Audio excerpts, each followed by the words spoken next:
Good afternoon, everyone. Welcome to the ESR Multi-Class Monday Single Class.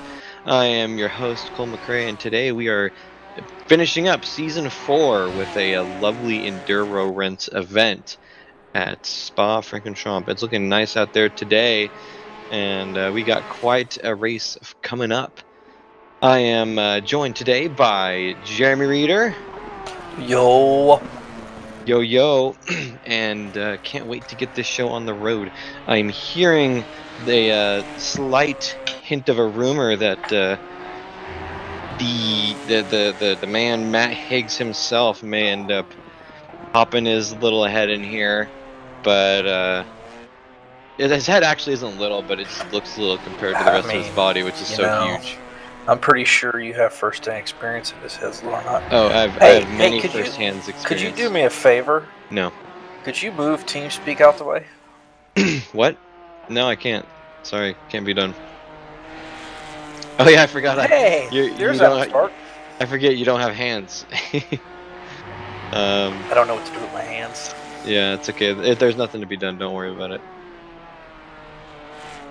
But yeah, so we got our final. I think there's only been 2 Enduro Rents events this season. Suzuka and Spa. Suzuka and Spa, that's going to be it. And so this is going to be a delicious little treat and a long one as well.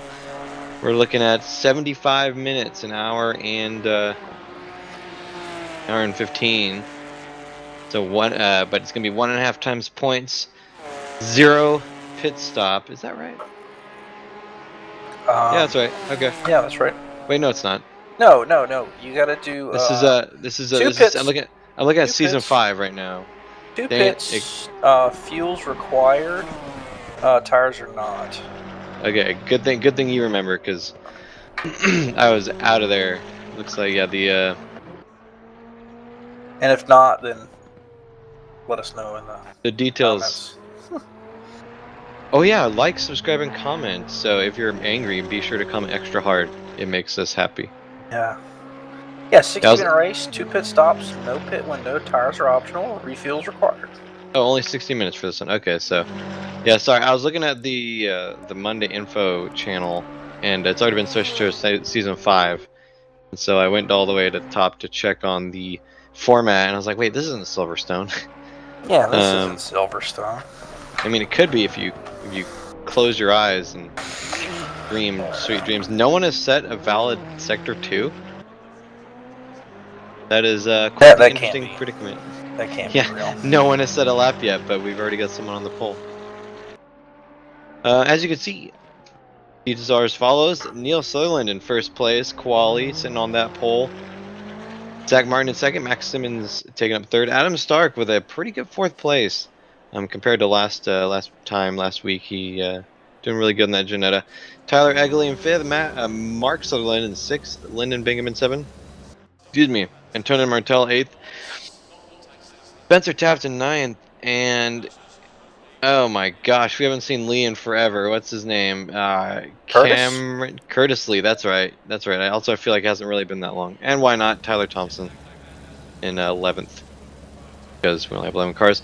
Smaller field kind of makes sense. It's there's plenty of races or championships that have already been decided already. So some people are just kind of giving up, and it's also starting to get to be the holiday season. So a little bit more busy. People are getting. Yeah, we're missing a couple people. Matt Higgs. I don't see Jeremy Reeder. Yeah, I don't see Jeremy Reeder either. I hear him though. Yeah, douchebags. Wouldn't even show up to the final race. Yeah, what the heck? Jeremy Reeder freaking manages this series, I think. No, that's next season. Oh, it's Sunday, right? Sunday. Monster Trucks. Yeah, Monster Trucks. But yeah, visit esr-race.org for more details on future series we have coming up. This next one's going to be really spicy, and I'm desperate to.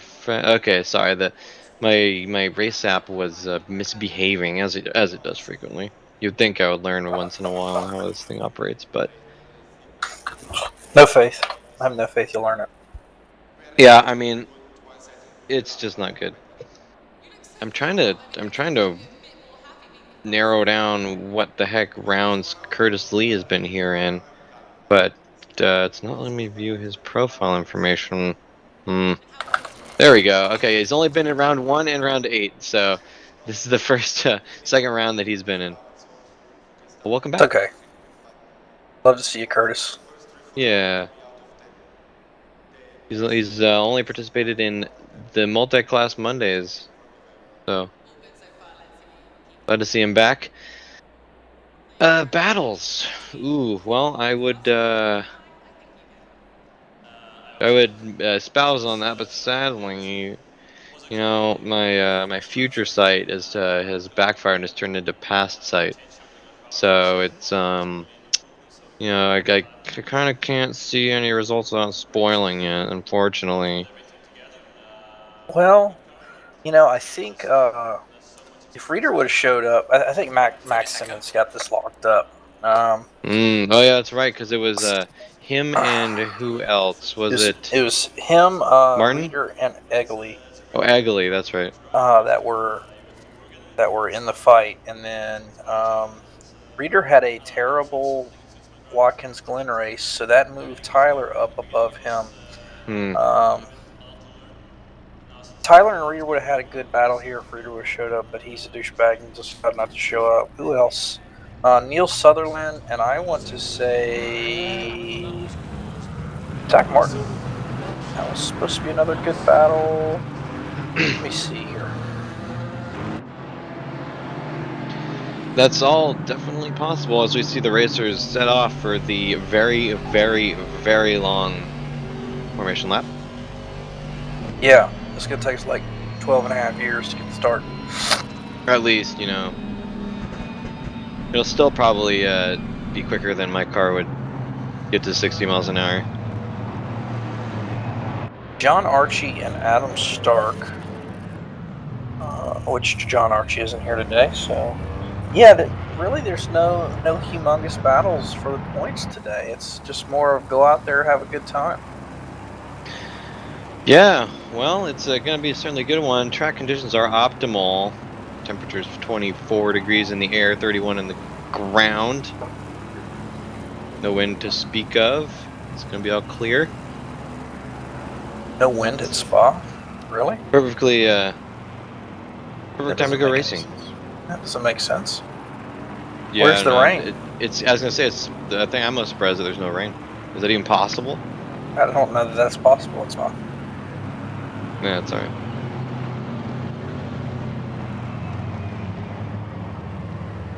Well, it is definitely going to be a interesting one. I'm kind of surprised Adam Stark was able to get that Janita up to 4th.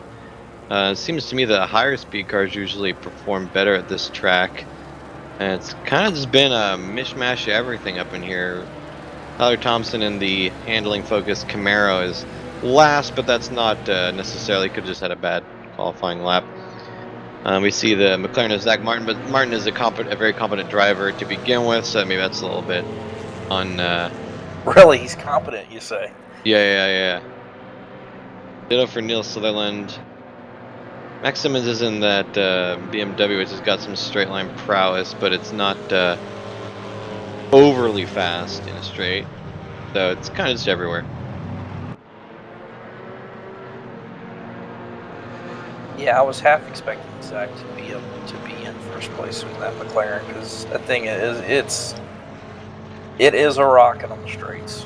Well, yeah, through Blanchimont and down the Kemmel Straight, you would expect it to just those two enormous areas with which it can gain speed. You would think it would have some definite advantage here, but no, we've got, you know, Neil Sutherland in that Porsche that's pretty handling focused as far as these cars go. So it's, you know, I wouldn't have said it would be on the pole, but here we are. Finally going double file. Going double file, although they haven't even gotten past Blanchimont yet. Oh. I think it might just be like a sector thing. Yeah, get to the final sector. Gotta double file it. I love that cherry picker in the background that's just holding up nothing. Yeah, no, that's nice, isn't it? Yeah, It reminds it's me pretty of great. it reminds me of when F1 allowed the tractors to get out there with the drivers Oh yeah. while they were still on track. That's Suzuka. Yeah, that's the good stuff.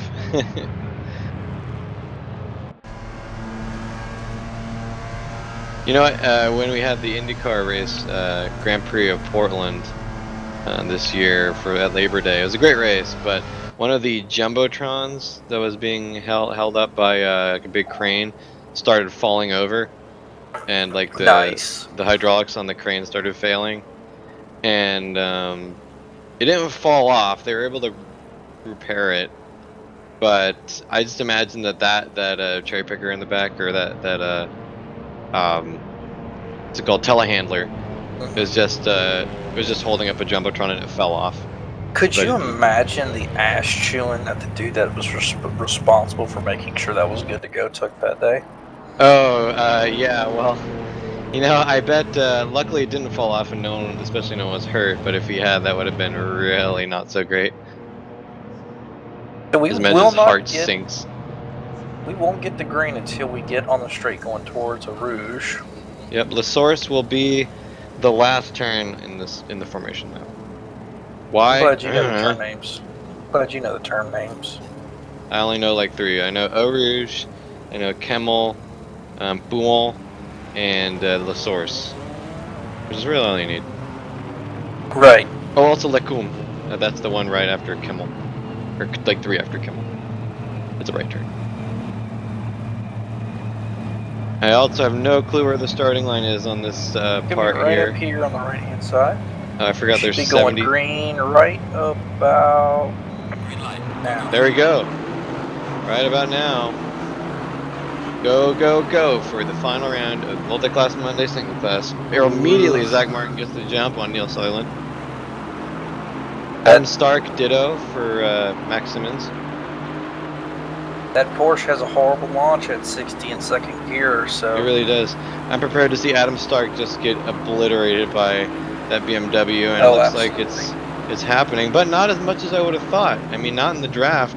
The braking difference might be made up. He's going real wide, but he's not letting Simmons get by him. Oh, he was slowed down dramatically by something. Not entirely sure what happened there. I was We got surprised he didn't run out of gear there. Yeah, we have Mercedes on Mercedes action back there, as Spencer Taft and Curtis Lee duke it out. I'll have to keep an eye on them later. Oh, we've got Simmons going through, Egley going through, maybe Stark. Lyndon Bingaman having to hold off Antonin Martel. Stark being hounded by Mark Sutherland. Uh-oh, a little bit of Oh, a little contact. touchy. Getting a little handsy-feely.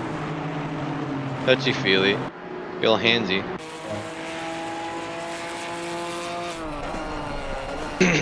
Oh, Lyndon Bingham's going to send up the inside of Mark. Yep.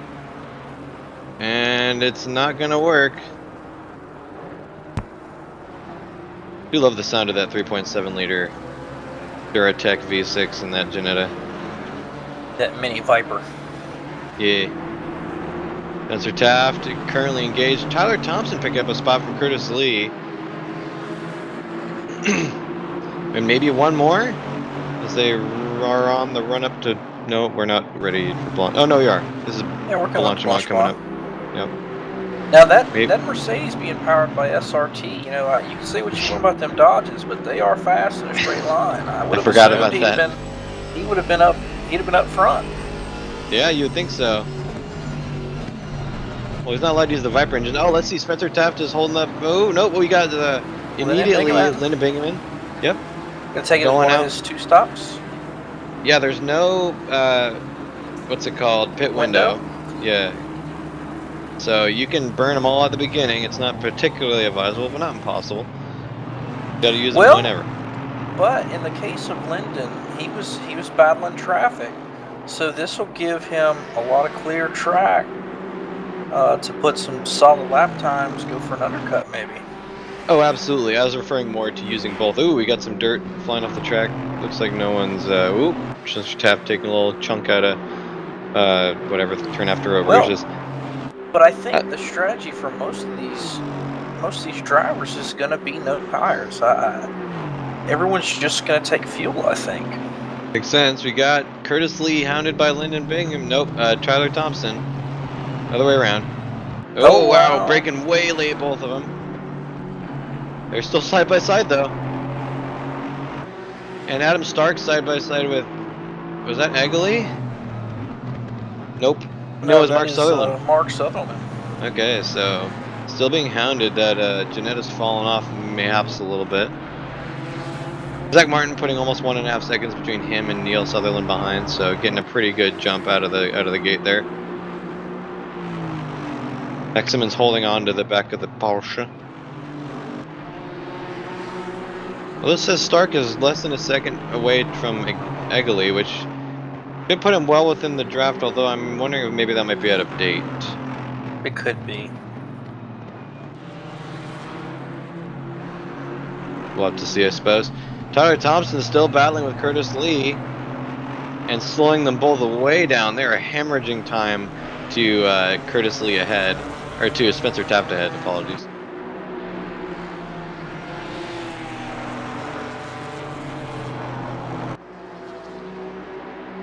Field's kind of spreading out now. This is just kind of where the race will get a little on the boring side, especially here at Spa. With such a huge Humongous track. Huge Oh track, yeah. my goodness. Oh yeah. Agreed, my friend. Well, we got some battles still going on. It's when the pit cycle rolls around that it's starting to start getting real spread out. Mm-hmm. I'm about to bring in some live music from Byron. We really don't have anybody to make fun of because Higgs is in here. Matt even isn't. Yeah. I don't know. I like you, so I don't want to make fun of you too much. Yeah, no, it's the feelings mutual. Like, we don't really make fun of each other. It's, you know. Well, who knows? He might show up. He might end up popping his head in here. In 5 minutes, Zach Martin still holding on to best lap. Seeing Neil Sutherland navigate Eau Rouge is an interesting experience. You know, that terrifies me. The thought of navigating that turn in a Porsche, in a Porsche Right. GT4, nonetheless. Those things, man, they really enjoy them some snap oversteer. Yeah, when you get to the top of the hill, it's kind of fun because you hold it wide open and you're just praying to God the car stays with you. You know, I don't generally like relying on prayers for my racing, but if you can make it work, more power to you. It's a simple prayer. Dear God, please don't let me screw this up. Yeah, but he hates me, is the thing. Well, you know, I mean, Something about it you happens. sin too much and you're damned for all eternity or something, I don't know. Yeah, well, I wasn't really paying attention. It's all that boinking. All that bonking.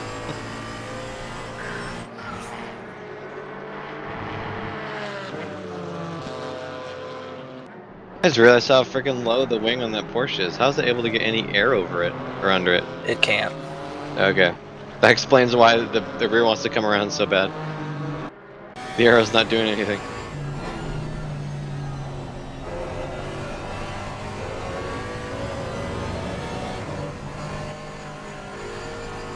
Heard a small lift from Neil through there.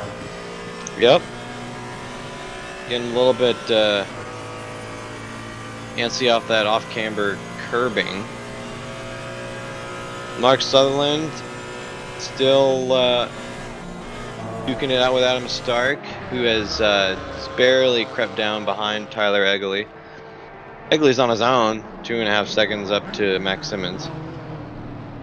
But Simmons has kind of crawled his way back up to be right behind Neil Sutherland here. That might be dangerous. Oh, Tyler wow. Eggley goes to the pits. Seeing Mark Sutherland right up on the tail of Adam Stark. Yep, Tyler Eggley in the pits.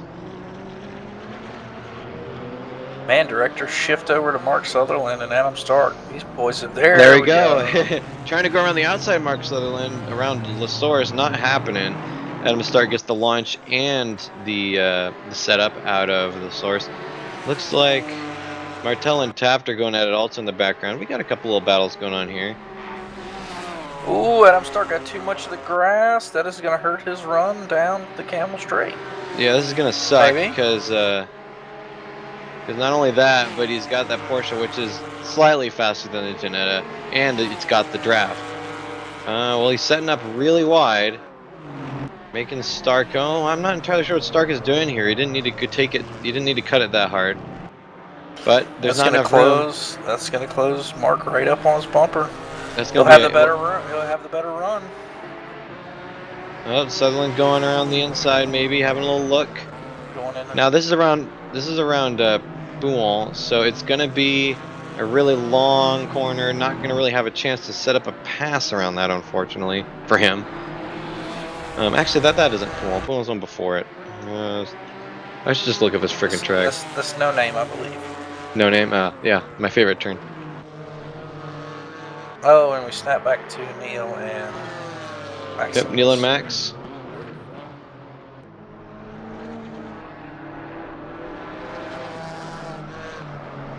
Rivage is the name of that long Ravage. Rivage. Wow. Sounds like a place you take your date to. Yeah, it kind of does, doesn't it? Their steak probably isn't that good. No, probably not.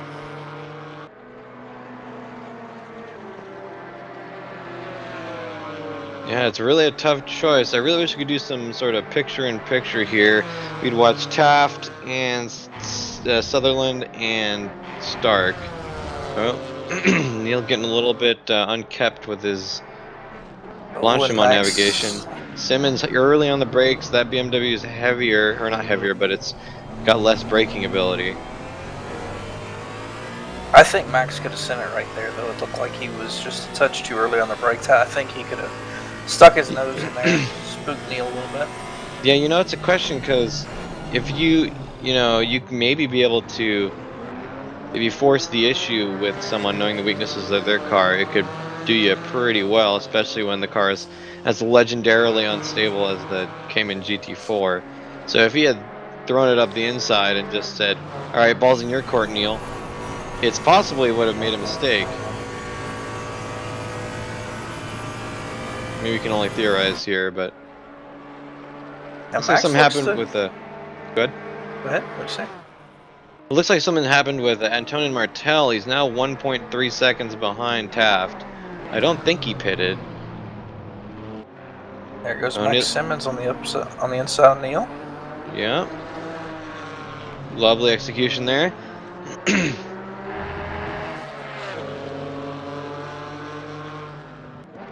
We can see. Good. There could be some strategy at play with that. I think, Max is just faster right now. Neil recognized it and said, you know what? Maybe you can get Zach. You get Zach, maybe you can reel him back to me. Yeah, it's possible. Zach has got over 2 seconds between them, so it's going to be a nice tall order, but not impossible. I also think maybe Neil might try and see if he can use Max Simmons to better his straight line performance, mayhaps. Very well could. Yeah, I think you can bump draft in these cars on ACC. I don't know that it's they get too upset when you bump draft. Really? I didn't know that. Yeah, Little the experience with that, do you have? GT3s you cannot. Not at all.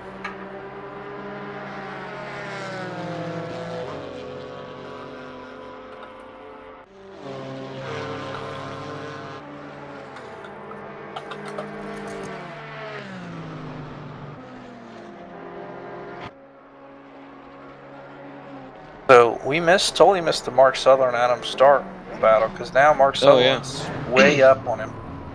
Yeah, you're right. 1.5 seconds almost. Neil Sutherland peeling off, going to the pits. Never mind, totally throwing a wrench in my plan. What I thought he had. We group in. Yeah, Stark has fallen off pretty bad. He's almost been caught up by Taft now.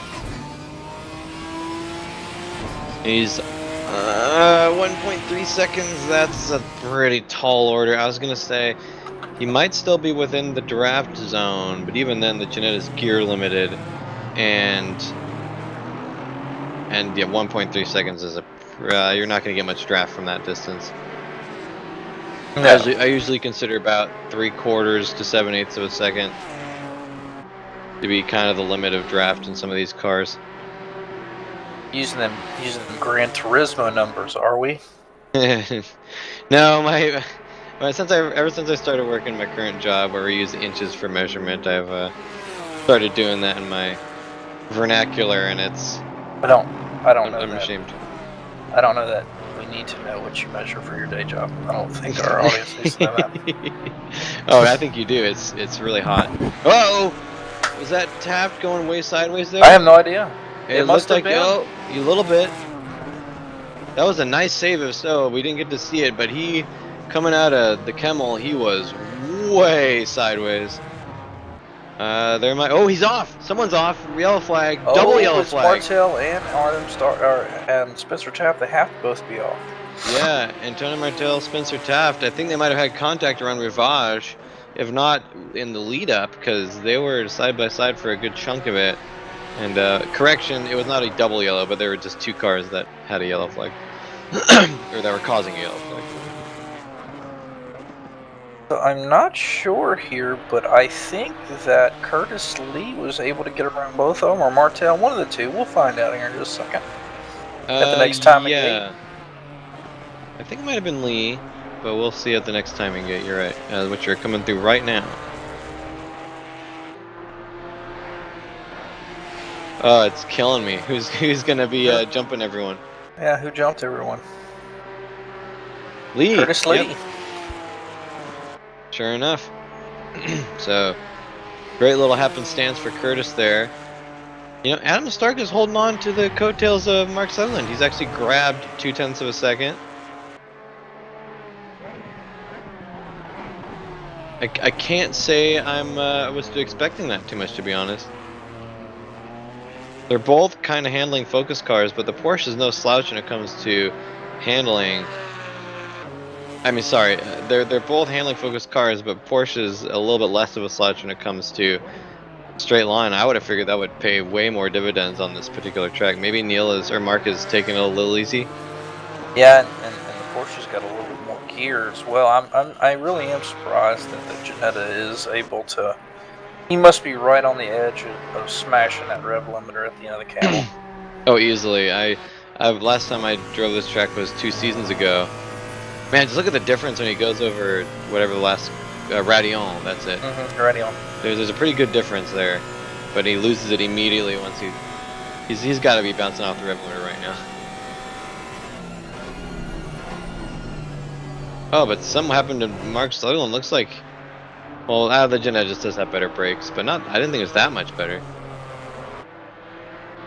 We're barely over half a second now. So it's something. I don't know what happened with Mark, but he broke way early, or didn't look like he really lost any through Radion. So maybe a little bit. Yeah, he's probably just playing it safe here.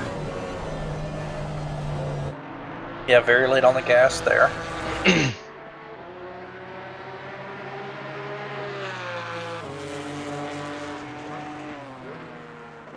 Oh, he's wide. Bouillon. Maybe a little bit.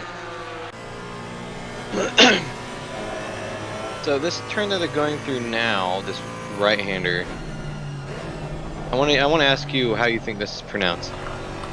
Ready? Go ahead. Okay, it's I'm gonna Fagnes.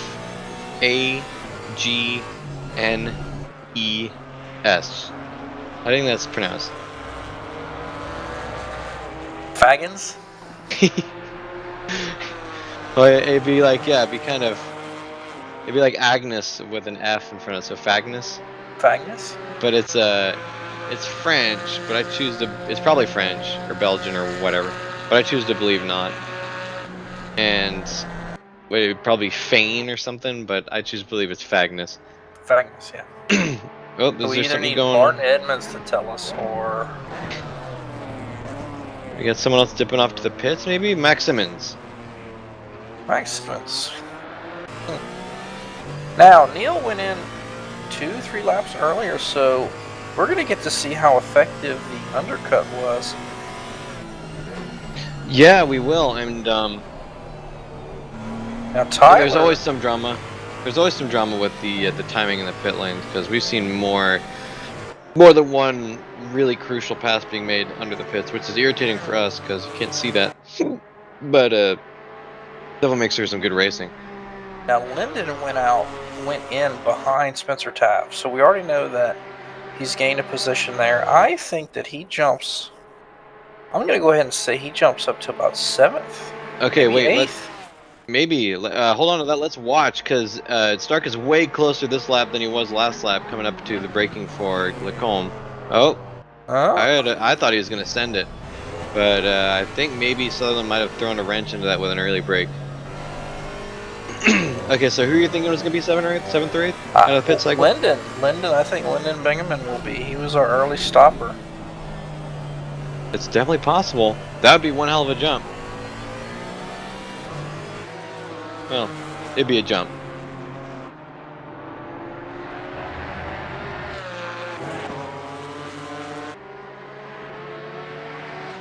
Come on, race up. You can do this. Thank you.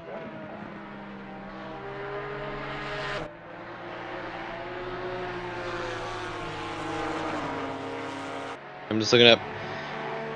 Well, yeah, never mind. Lyndon Bingman qualified 7th, so that's wouldn't be really a huge gain for him.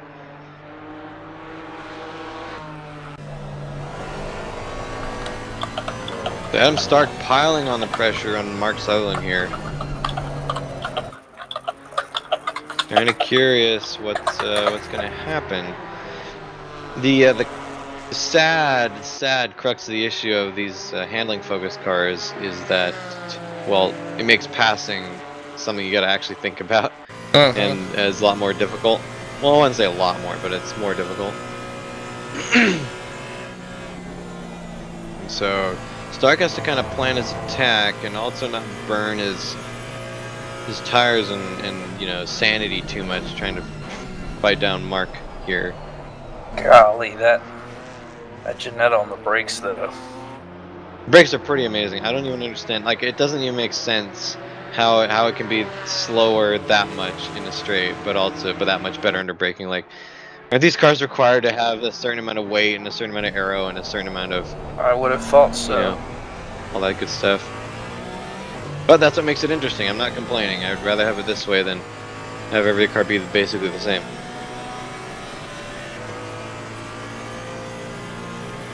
So he's right on Sutherland's tail going into... Ooh, no, he got a little bit of time there, but like going into Eau Rouge. So we might have to see here. He's tucked right in. I'd guess not more than a third of a second. Now, does he stick his nose out and send it right here? Because we know that Mark has been braking a little earlier than him. He's staying behind. I think he might be saying, all right, well, I got the advantage through pretty much the rest of this entire sector. So it looks like he lost quite a bit of time during that exchange there. And it's also not out of, you know, unreasonable to say that he could just be, you know, playing a longer game here. Maybe rethinking his strategy a little bit. Yeah, 38 minutes to go. Maybe he does the opposite of what Mark does for the pits. I'm assuming they're going to come in. They're going to be coming in the next lap or two. But maybe he does the opposite of what Mark does, just to get into this clean air. Yeah, but I don't know if clean air is something that he wants. You know, I mean... Well, we've kind of seen where Mark has kind of jacked him up with the braking a little bit, so... That's fair.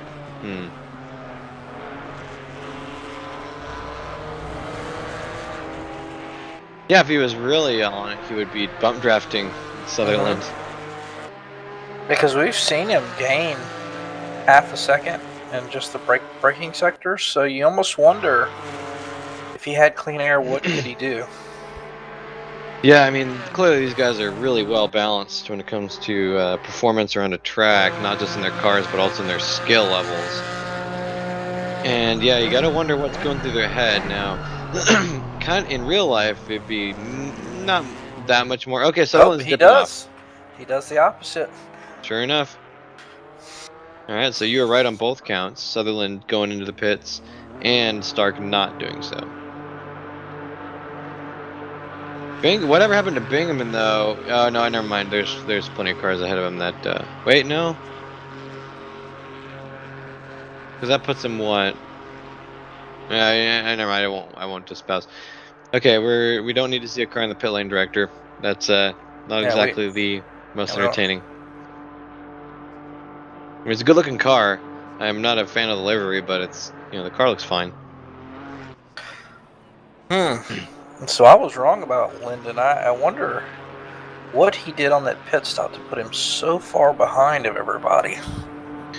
Well, I'm trying to figure out if he is really that far behind because we still got two cars currently in the pits, two that need to pit a first time. And so with that, well, with Martel, no, Martel wouldn't really be behind. No, he might. He might. He could be. Mm, About a Tyler minute. Thompson almost certainly. About a minute 31 here for a pit So on the pit he could delta. be still in 8th or 7th. Uh, I struggle with managing these pit cycles so much. I'm just gonna shut up about it. Zach Martin duking it out with Neil Sutherland. Now, Neil made up a bunch of time on Zach Martin in the pit cycle. Was it that much? I feel Yeah, because okay. Zach Martin went in over 2 seconds ahead of Neil. Oh, it's 2. Okay, wow, yeah. So he picked up. The crazy thing to me is how now watching Curtis Lee versus Lyndon Bingaman. The crazy thing to me is how the perspective changes. At least for me, I don't know. Maybe as someone who's raced more often in these kind of cars, is how the perspective changes when it comes to how your time is spent, right?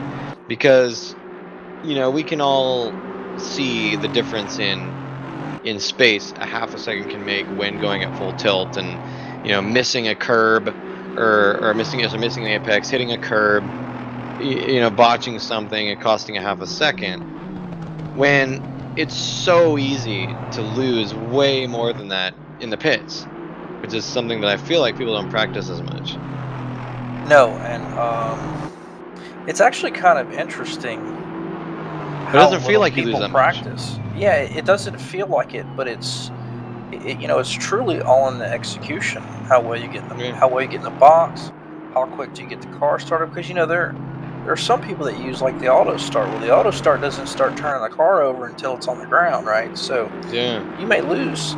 You a second or two may not seem like a lot, but then you get out and you see, well, I was 2 seconds behind him, and now I'm 4 seconds behind him. I'm never going to catch him, right? Yeah. So, Well, 2 seconds can be as much as a particularly bad off. Maybe yep, not a spin, but you're in the grass for several seconds. right. I totally get you. Sorry to interrupt, by the way. Oh no, you're good. It's actually um, pretty amazing at how little people practice those pits, but they are, especially in these enduros, they're super important. Oh yeah, I mean, and then the strategy. I mean, personally, I don't never put that much effort into these endurance races anyway, but that's just because they're not really so much my thing. But I wonder aloud if how much time people, even in these classes, put into planning out their pit stops and saying, well, okay, so if because in real life, you'd have a An crew chief engineer. who's kind of doing that, an engineer doing that, but even then, the drivers has some input. Mm-hmm. Versus in sim racing, it's all on the driver because there is no crew chief really. And so how much planning do you think a lot of these drivers place into, okay, well, if I get caught up in traffic and I start burning hemorrhaging time, I'm gonna pit probably around this lap. And then if that happens, how am I going to adjust my other stops? And Tony Martell first take a second pit stop, by the way. So I just wondered, do you have can you lend us a perspective on how people might plan for different pit stops You know, scenarios? in a field of 20, I bet 5 drivers. I would bet I'd bet 1/4 of the drivers actually plan out their pits. Wow. You've got guys like Neil Sutherland. As you can see, he obviously planned out his pits. He went from 2 seconds behind Zach Martin and behind Max Simmons to in front of Max Simmons by almost 3 seconds behind Zach Martin by only a second. So Hmm. you'll have like your Neil Sutherlands and your Mark Sutherlands who and it's almost like a light switch. Either you practice the pit stops and strategize a bunch, or you don't do any of it. Like, there's no in between, I've found. So, well, I may be the exception to that rule because whenever I do practice these, I generally dedicate about 15 minutes of thought to it, which clearly hasn't helped me out much. But yeah, I mean, there's exceptions to every rule, I suppose. I just noticed is that Mercedes of Curtis Lee, is the antenna on top glowing green? I'm not sure. Let's see if we can get a Or is look at that it. texture weirdness? It might be a texture thing. That's a texture weirdness, I think. It looked like I could have sworn it was glowing for a second. I was like, that's kind of weird. Now, Lyndon Bingaman should end up in 7th. We still have Tyler Thompson that's got a pit. Was he behind? Oh yeah, he was. You're right. Yep. He was, so Lyndon will end up 7th. 2 drivers, the remainder of our field to have never pit. Meanwhile, Antonio Martel, sitting in 11th, has already used up both of his required pit stops. An interesting strategy. I in these multi-pit stop races, I avoid that whenever possible. But that's more due to the fact that I'm just I'm not able to guarantee that I'm not going to have a small accident and gain some damage. So burning that pit stop. Oh look, it looks like it's glowing. Oh no, it must be a texture thing. It was a yeah. There we go. There, oh yeah, it is. It is glowing. Yeah. Okay. I saw the LEDs. Okay. Why did you put that on your antenna? Why did you need that? Yeah. It's extra weight. Yeah. You need those. Yeah. You know what it Right is? Right in the airstream. It's that Matt Higgs thing of turning your lights on. Oh yeah, you know it's a handicap. It's a handicap. Exactly.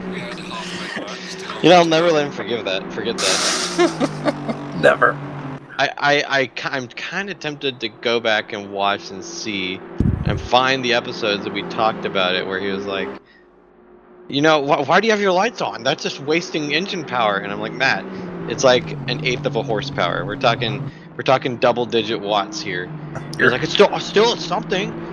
And it's like, well, I doubt if this game even emulates it. But even if it does, it's gonna be nothing. You know what? Every race since then, I've seen him with his lights on, and every race since then, I make sure he knows. I was like, you know, Matt, you can get an extra half a horsepower out of it if you just turn off your lights.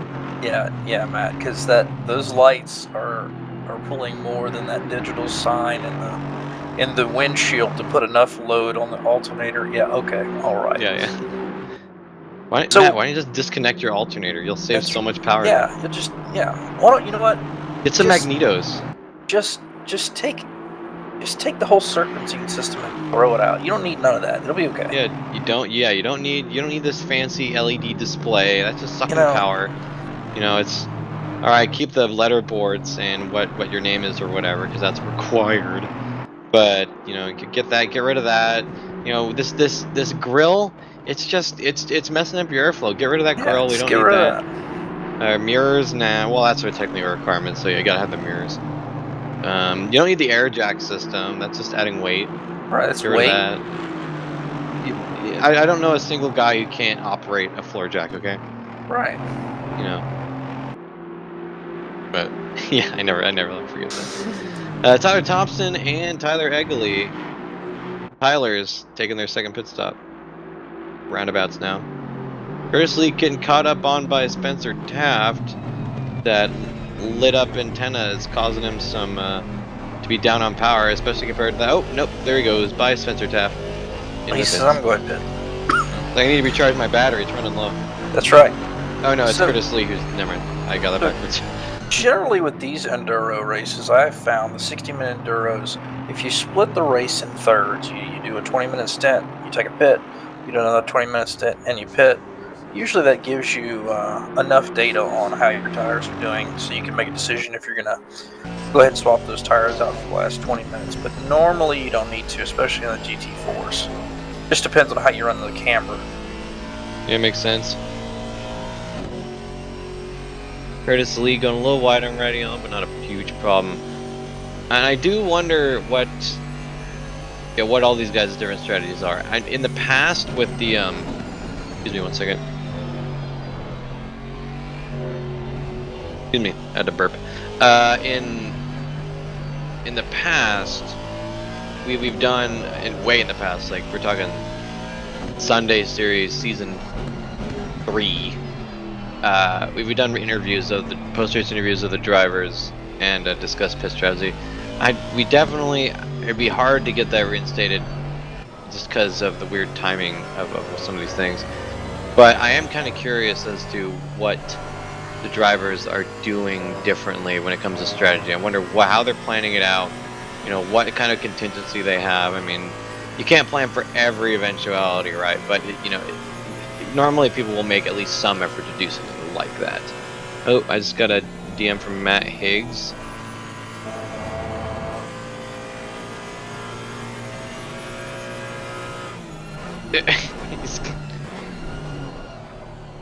There's no telling what he said.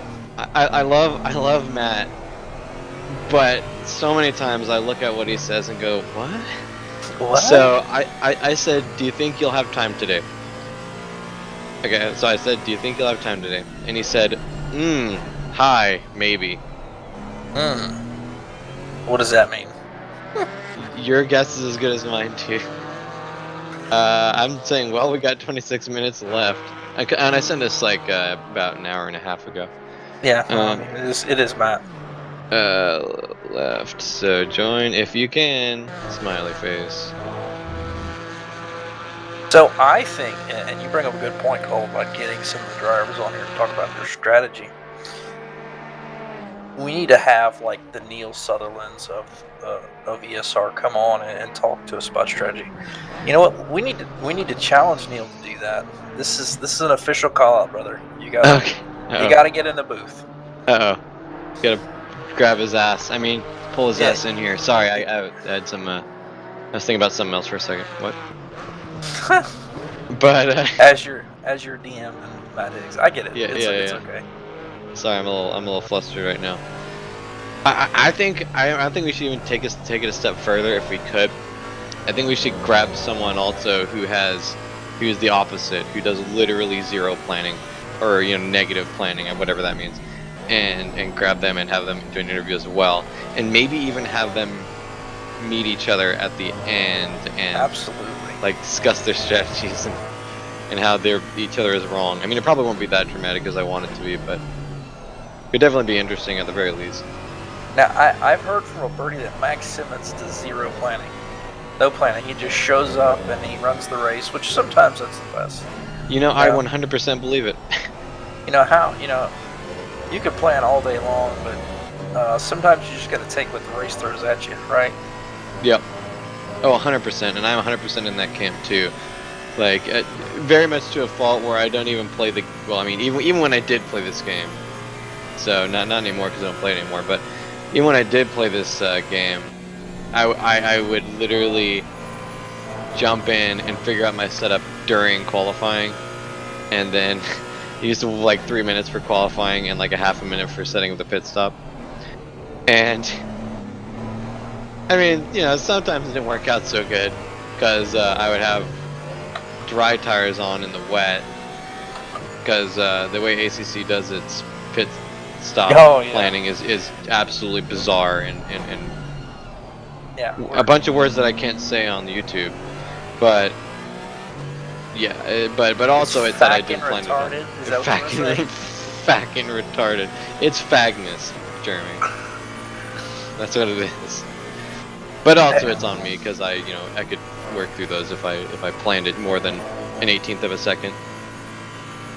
It's, hey, I know that you started this race on wets, but we're gonna go ahead and automatically select the dries when you pits. That just my goodness. Well, my thing is that it relies so heavily on the presets or whatever, and it leaves. I mean, yeah, you can change some things while with the pit menu up or whatever.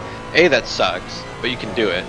And B, like, it doesn't let you change all the options. It lets you change a select few that seem to be determined by one of the devs, like printing out a list of them, cutting it up into pieces, taping those pieces to a dartboard, and then going nuts with those darts.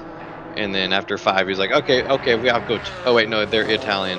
My Italian accent is escaping me, but yeah, it's just weird. And so you basically gotta plan out at least something. And I'm no good at doing that, or at least remembering what I planned. One of those two, maybe both. But oh well, we do what we do when we do how we do. That's right. Neil Sutherland, yeah, getting caught up on Max Simmons by a little bit, down to half a second. That speed advantage in that Beamer is kind of showing itself a little bit. Now, what is Adam Stark's strategy here? Let's talk about that. I'm really curious here. You know, it's cocaine. I think it might be Cocaine. cocaine. Yeah, he is. He's going the distance. He's going for speed, and I'm all about it. He's got 8 kilos of Bam Bam taped underneath the car, Junior. Yeah, Colombian Bam Bam. Don't try sniffing these Lucky Charms. Yeah. Yeah, I don't know. He's playing the classic Max Simmons strategy, which I honestly didn't think I would ever see Adam Stark doing.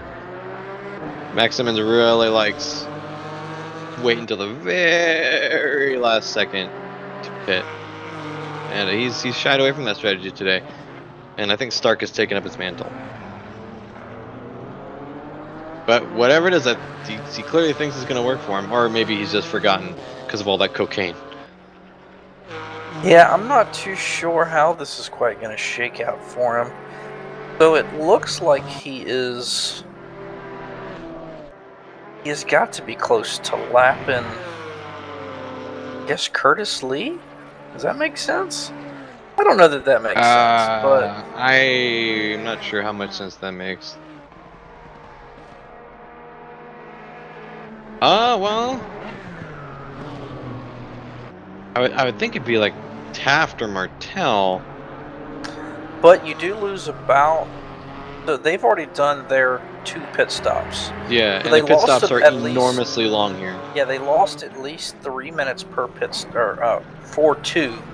But yeah. Altogether, they lost about 3. So he very well could have. He very well could have up to Curtis Lee lapped. You know, I hope he remembers that there's 2 pit stops. I hope he does too. We've had that happen before, not very often, but Javier Castaño Muñoz in the Sunday series has skipped a pit stop before because he forgot, and his HUD wasn't working or something. And yeah, I hope it. I mean, maybe Stark could just be going full send and be like, you know, fuck it, I can take a 7-minute penalty. Yeah, the last 3 minutes of the race, I'll pit twice. Yeah, like I said before, my preferred strategy is to, if I have more than 1 pit stop available, I will use all of them up to the 1 kind of normally, and then I'll leave 1 in reserve for if I need to repair something or something. Oh, way off the gas for Eau Rouge there. Oh, okay. For a second, I thought that was just Stark's wing view, and I was getting really confused. But yeah, I know. I was like, huh? What? Yeah. I'm confused. Max Simmons right here, going for his 2nd pit stop. Max, are you feeling okay, buddy? 18 minutes. You still got 18 minutes. You're not burning your last pit stop way later. Yeah, I wonder if Max Simmons might be doing the little cheaty weedy. He very well could getting be. someone else to do ghost driving for him. Although a battle that's popped up when we weren't looking or smelling. Lyndon Benjamin versus Curtis Lee. This got really hot really quick. I'm surprised neither of us picked up on that before just now, but luckily it's still going on. You know, I wonder if Curtis had a little bit of an issue, allowed Bingham and Taft to catch up. Because I don't think that they were. No, it was Taft and Lee that were. Wait, did Lee pass Bingaman? He had to have. Yeah. Oh well. He's going back around. 2 by 2. I'm trying to figure just what the hell happened here. Yeah, I'm thinking Lyndon probably had an issue at Eau Rouge or something that allowed these 2 to catch up. You know, maybe one of the worst places you can have an issue at any racetrack in the world. Right. That's legendarily doesn't go well. Well, he's certainly getting some time back. Up to, I'd say, probably about 3/4 of a second already.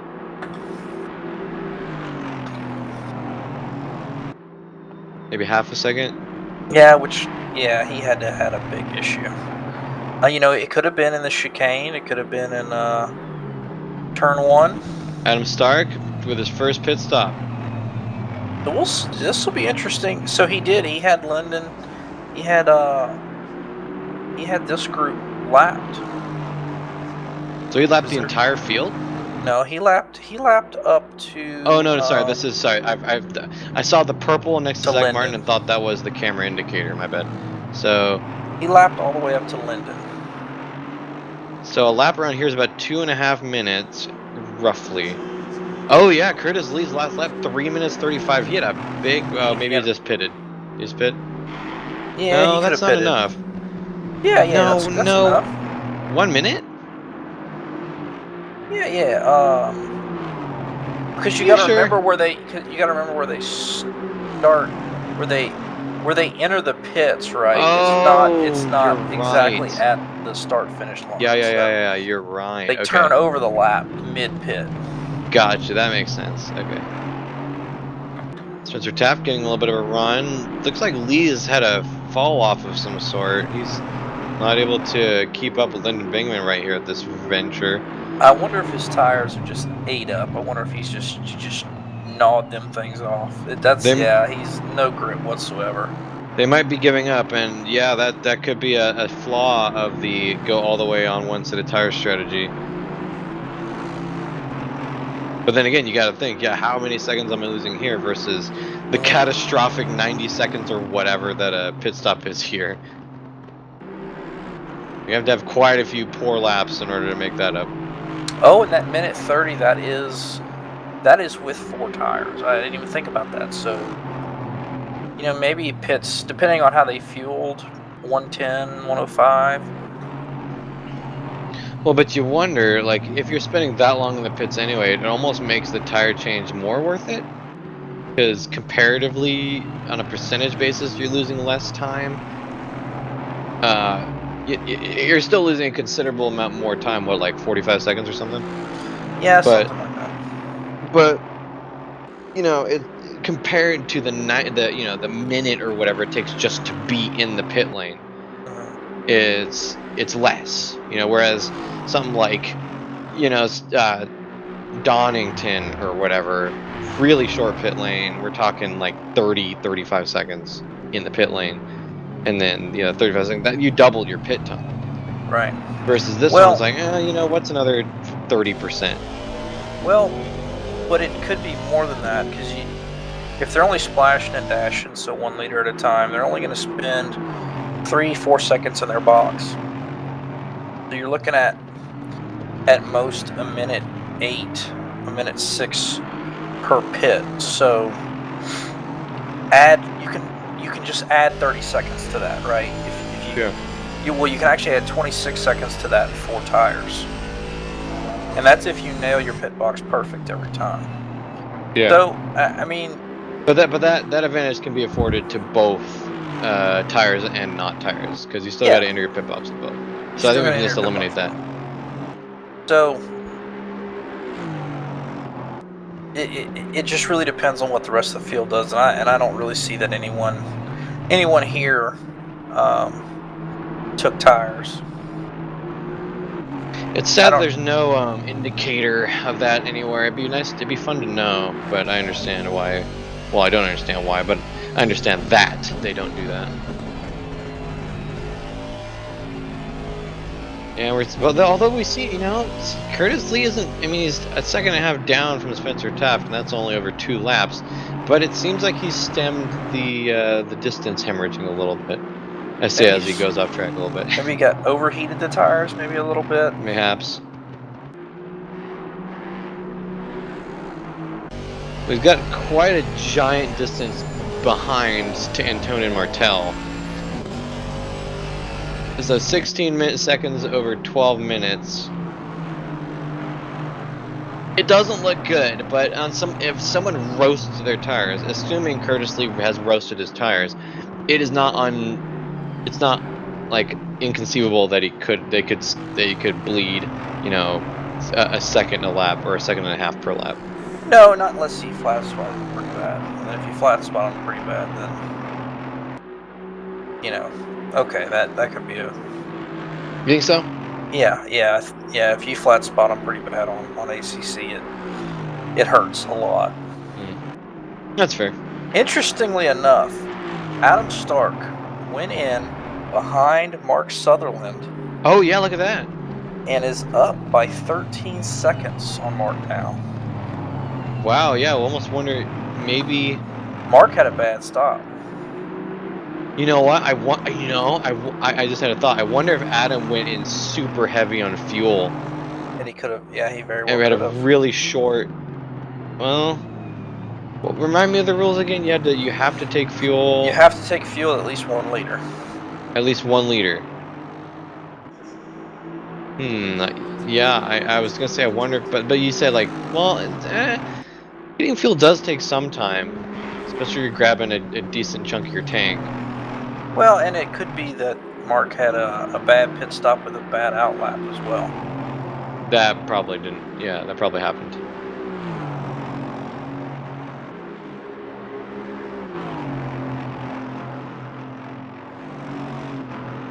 Spencer Taft. I'm still, I may have spoken a little too soon. He's got plenty of distance to Curtis Lee behind now. We're at almost 3 seconds. So yeah, I spoke. So he was at 1.2 last lap. So he's lost 1.4 seconds in like not even a whole lap, like being generous, saying a half a lap. So Yeah. there's something wrong with Curtis Lee's car. His tires might be just roached. And Tyler Thompson reappeared, and so he must have taken his last pit stop.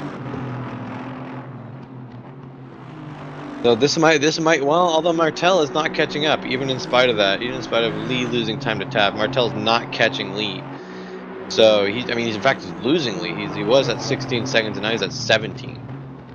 So Yeah, he must have some big aero damage on that Mark. Only possible. I do enjoy how we've. Oh, looks like we got. This is not for position. This is Tyler Thompson versus Adam Stark. But it looks like it's kind of interesting how all the cars have kind of sorted themselves out, arranged by manufacturer. We got McLaren, Ginetta, the Porsches, BMW, the Aston Martins, the McLarens or Mercedeses, and Camaro. Now, interestingly enough, Max Simmons has fallen quite a bit behind Neil Sutherland. And oh yeah, he was ahead. It looks like Neil is going to be right up Zach Martin's butt when he goes to pit for his final time. Yeah, what is the delta there? 36 seconds? Oh no, I don't think so. I think Neil's going to be way ahead. Think Neil be way ahead? Well, yeah, because he's got 36 seconds. Well, he's got 36 seconds to Mark. So it's 36, 49, and whatever Mark is. Sorry, to were you? Start. I must have misunderstood you. I thought you said to Mark. No, to Zach Martin. Oh, okay. So yes, he's maybe got 20. Maybe I said Mark. It's possible I misheard. But so we got 21. 36. That's 58. 34. 34 plus 13. Oh yeah, that's like 48 seconds or something. Whoa, cameraman, calm down. Hey, whoa, hey. Did Adam Stark give you some of his cocaine? I gotta go throw up. Yeah.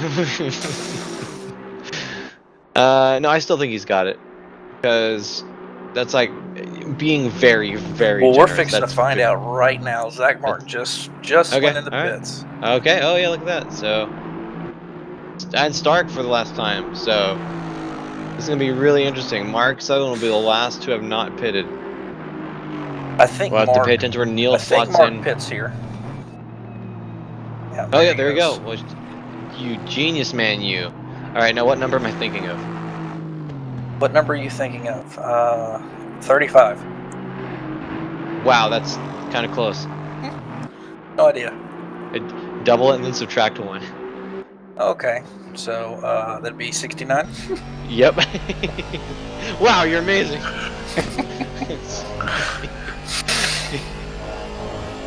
Also, I thank you for using a number that leads to 69 really easily. So yeah, we got Lyndon Bingaman here. Curtis Lee is still falling off, and Antonio Martella is also still falling off, but much less. So that is not a battle that is probably going to emerge unless something catastrophic happens. Fingers crossed. Commentator's curse. Where are you? We Yeah, need where you. you at? Yeah, we out here. And then. All right, so Zach Martin just left the pits, but we got to let the timing He needs to cross the gate, which will happen at the end of cycle. In sector 2, right? It'll happen at Lacombe. So it'll happen right at the end of Kemmel Straight, basically. So we're all out of the pits. Neil Sutton's ahead of Adam Stark, and there's probably gonna be more than that. But Mark Sutton, oh yep, Simmons too. So he did fall behind Zach Martin by 3 seconds. Well, I was thinking to be a little bit closer than that, but Zach Martin with a commanding lead. Yeah. Stark continuing to fall, but he's locked in now, so he's still ahead of Mark Sutherland at least. He actually slotted in pretty close, so he's only a second behind Tyler Egley. Now he's on an out lap, so he's still got to wait a little bit for his tires to warm up. But we could see a battle emerge between Stark and Egley. It's not at all unforeseeable.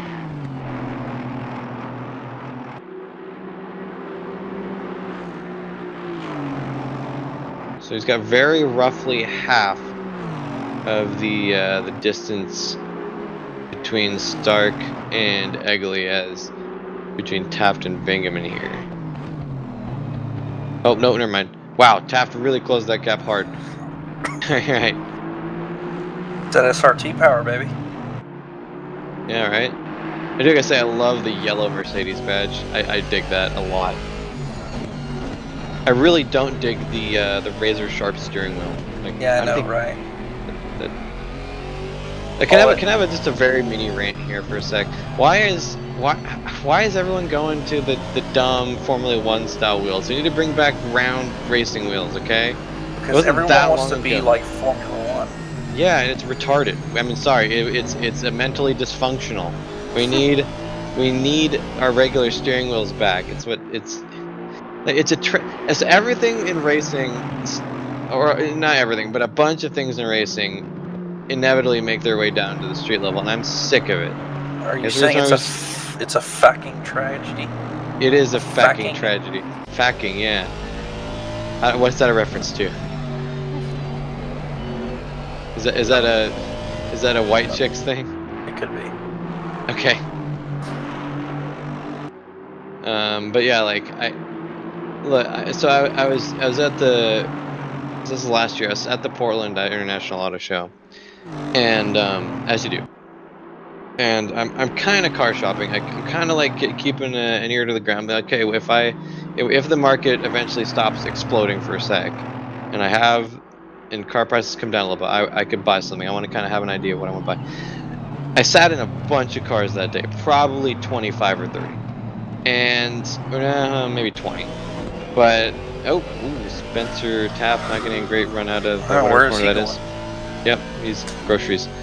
But like 3/4 of the cars had flat bottom steering wheels, and at least one had a flat top steering wheel. Oh wow, Lyndon Bingaman crunching the inside of the source there. They both hit it. Yeah. Guys, calm down. There's still 3 minutes left. But yeah, like, and it didn't affect visibility or whatever, but like, and then Tesla's doing this too, where they just cut the entire top of their steering wheel off. And it's like, in a race car, maybe that makes a little bit of sense, I guess. I mean, it's not that hard to make a round ergonomic steering wheel, but like, it trickles down into street cars. And it's like, okay, I can kind of get in a race car because you're never ever really going hand over hand. The steering ratios are so quick in these things. But in a street car, like, I'm gonna always be trying to grab the top of that wheel. It's just not gonna be there, or it's gonna be in like a dumb place that's hard to reach and gives me less leverage. It's like, yeah. Well, the main component with the top of the steering wheel coming off, especially in the race cars, is the ability to see the dash. As these cars have evolved, at least from what I've noticed, you know, you've gone to these digital clusters that are all just very compact, right? And they're actually lower in the cars than what they used to be. Because in that most makes cases sense. you're sitting a little. In most cases you're sitting a little lower in the car than, let's just say, a regular road car. So Well, that look, could be part of the reason, but like why Tesla would, because Elon Musk has FU money and he does what he wants. that's fair enough, but it's like, man, I think it's so dumb. I could kind of look. I can get flat bottoms doing this. Okay, I Uh-huh. get that. It's yeah. Well, I get. I'll say I get it because in reality, I still think it's a smidge dumb. But I can kind of get it if you have a car that the steering wheel doesn't adjust or doesn't adjust very much, and it's limited space. You don't. It's easier to get into. You don't hit your knees and stuff. But like the top, and the top is even worse in street cars because you in street cars usually see the stuff through the wheel. Like I don't know, mini rant I guess, but and then like the giant grill thing and everything's got to have Yeah, what is up diffuser with looking that? bits on them and hate it. And like stancing. I mean, thankfully that hasn't made its way to manufacturers yet, but at least in the culture. Well, they gotta stay relevant, so they're gonna do what the people ask for. Yeah, but the people ask stupid things. Anything that they can do to make a fool part ways with this money, they'll do. No, I mean, and I get it. I get it. I just think people are dumb I for, mean, for wanting this shit. welcome to Like, planet Earth. I mean, not even. No, thanks. I hate this place.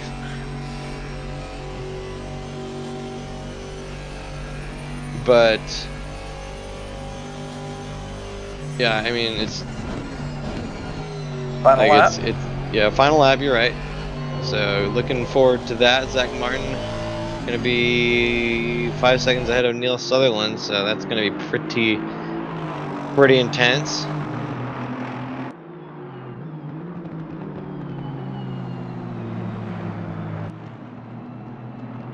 Like to be honest, I'm shocked that we haven't mandated that heads-up displays become a thing on cars. Like everyone's always complaining about safety and shit, and it's like, you know what would be great for safety? Putting the thing on like the gauges On the on the windshield. windshield. Yeah, exactly. It's like, and it's been around since the early '80s. Zach Martin crossing the finish line, first place in this race. Congratulations.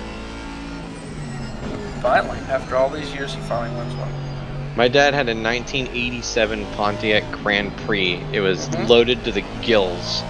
3.8 supercharged. Actually, didn't have the supercharged. It was just 3.8 V6, and like leather seats, heated seats, and it had a heads-up display. It was a piece of Mm-hmm. shit, but it existed. Yeah, And my C6 has a heads-up display. yeah, and Love it. that's a factory. You know, can you get a C6 without a heads-up display? Was that even an option, or was it standard? Yes. Oh, There was a bonk! couple that you could not get the heads-up display, and Wow. let's see here. Neil Sutherland trying to do maximum suspension damage to his Porsche there. There you go. Oh, Spencer Taft with a drive-through penalty. Oh, on the last lap. Oh That's no! painful. Oh no! You know, we got some schmoovin' over here. Let's pause for a sec. You know, let's wait until everyone's finished racing. Apologies. So the 1LTs and the 2LTs did not come with heads-up display for the C6s. Wait, really? Yep. Even isn't LT like the mid trim? Yeah, Yeah, middle trim. they had three levels of trim. 1, 2, and 3. The 3LT is the Hold on a sec. loaded. I'm looking at these. These. Well, go back in the video, ladies and gentlemen, but look at these awesome Yeah, the audience members. donuts. No, not the donuts. The Oh. the you know the spectators. Oh yeah, they. They're just looking amazing. Anyway, yeah, the 3LT is the loaded one, right? Yep, that's right. Okay, and then that one had the heads-up display. Yep, that's right. Very nice. But you know what was crazy? I love you. So like, they didn't have steering wheel controls like 2008, 2009. Wait, really? Yeah, so like my car doesn't have steering wheel controls. That's, I mean, that's wacky. Like I the know, right? My dad's Grand Prix had a steering wheel full of buttons, which looked hilarious, by the way. But I mean, it was definitely innovative at the time, I suppose. But that's crazy that even in 2009 didn't have any steering wheel buttons. Well, That's that's the one end of the thing that I think race. we. Yeah, that's the end of the race. So yeah, everyone's finished now. I wasn't paying attention. Our official results: Zach Martin finishing out in first place, Neil Sutherland in second, Max Simmons taking the final podium position, Tyler Egley in fourth, Adam Stark reeling in a fifth place. Good work there. Mark Sutherland sixth, Lyndon Bingham in seventh, Curtis Lee eighth, Antonin Martel ninth, Tyler Thompson 10th, and Spencer Taft in 11th with that 80-second stop or a extra penalty added on because of the drive-through. We got at the last second. That's tragic. While we're here, oops, ooh, that's an error and a half right there. 1 second. Just listen to the fireworks for a sec. Yeah, why not? Okay, here we go. The final results of the championship are. Drumroll, please. I don't know. That sounded like a vibrator, but whatever. I like it. Maybe I guess you could hit a drum with a vibrator. Max Simmons takes the championship, 297 points. Tyler Egley securing a second place with 263. Jeremy Reeder, my man, in third place in this championship. Good work, my friend, Thank you. with 238 points. Neil Sutherland edged out of there with 172. Zach Martin in fifth with 138. Arjun Killer Whale Narasimhan in sixth with 119. Our top silver. So our first silver driver. John Archie in seventh. He hasn't showed up in a minute with 109. Adam Stark in eighth, just barely getting edged out by Archie with 103. Lyndon Bingaman in ninth. With a 75 or 95, sorry. Oscar Tan in 10th with 86 points. Plenty more aside from that, but there's just too many drivers to mention. So I'll let you guys look at it on esr-race.org, where all the results will be published until we decide they're not anymore. In which case, better hurry up. But our next series, as I kind of alluded to at the beginning, is going to be going back to multi-class proper. So what a exciting time! Going to go away from the single class multi-class to the multi-class multi-class. I'm looking forward to that so I can stop saying multi-class twice in a row every time. First race will be on January 23rd at the Nürburgring. That's right. It'll be And cold and dry. Fixed fuel. cold and dry, just like Germans. And we're gonna have 3 different types of races to have. So it's going to be quite a freaking full field here. I'm excited. Jeremy, are you going to be joining it, do you think? I am not sure. I'm going to be running the Sunday series, and then I've got a new job title, so I will be filled with that for the new year. So I may have to skip out on this Monday series. Bummer, but it makes sense. You got a bunch of obligations, and I will be in the Sunday series, though. Well, that's good. That's makes sense. You're leading the way like Neil is in this series. But yeah, that's about all I got. Anything from you, Jeremy? Yeah, like and subscribe. If you didn't like it, give us a thumbs down. Whatever. Just subscribe. Hit the notification. Hit that notification bell. Come visit us, esr-race.org. ESR-race.org. You heard it first, ladies and gentlemen. That is a. I couldn't have said it better myself, Jeremy. That was great. Whatever. And join us. Yeah, we got Discord, all this good stuff where we do all sorts of racing. We're starting up a new Monday or a Sunday series, like Jeremy mentioned. He's running it. My little freaking manager or race organizer screwed up. And yeah, we got a new Monday series, as I said. Dirt Rally 2.0 Championship with Tugas Racing is wrapping up. Our last weekends on Sunday, so I'll get up in there, hoping to maybe secure a podium myself for my team. We'll see. In any case, see you there, esr-race.org. I've been Cole McCrae. That's been Jeremy Reeder. Hopefully, we'll see you guys again real soon. Have a good one. Bye-bye. Bye.